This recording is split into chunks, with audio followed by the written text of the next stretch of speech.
Good afternoon, ma'am. So dito po nag-grass cut na po dito. Ito. Medyo talagang init. Pero may mga panibago na pong dahon yung yung tanim natin. Yan.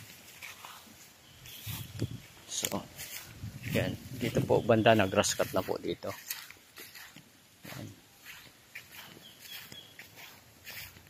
Yan, yan yung mga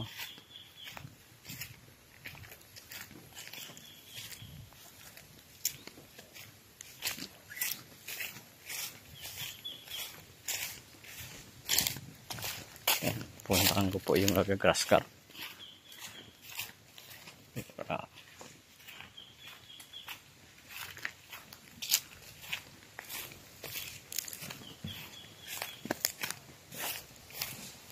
dito. May mga panibago naman pong mga talbos. Yan.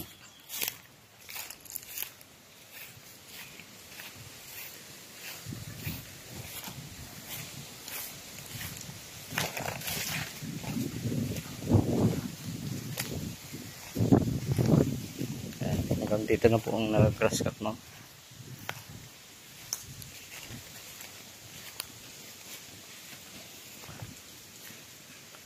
Kumusta ang grass cutter na all?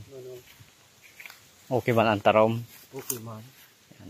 Magpapalit po ng tansi. Yan.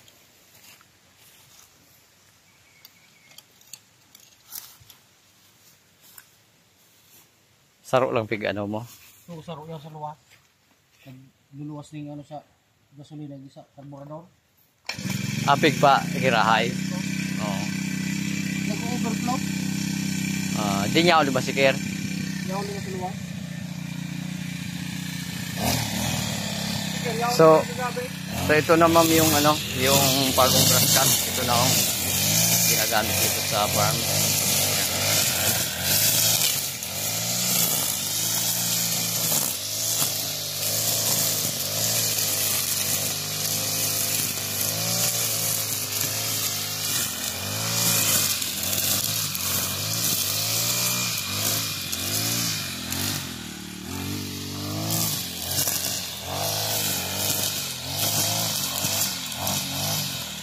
So yung mga tanim natin okay na po ma'am, may mga panibago na pong talbos.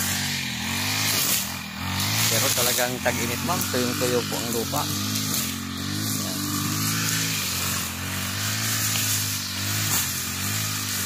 So ganda na.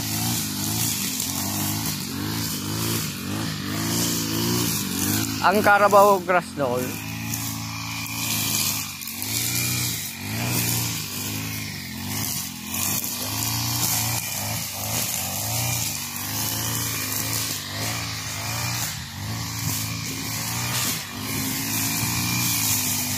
so yan lang po ma'am, short update lang po.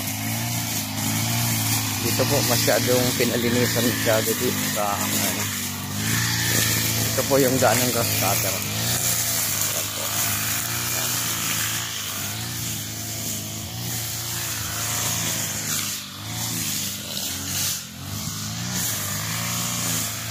Yan po yung tuyo.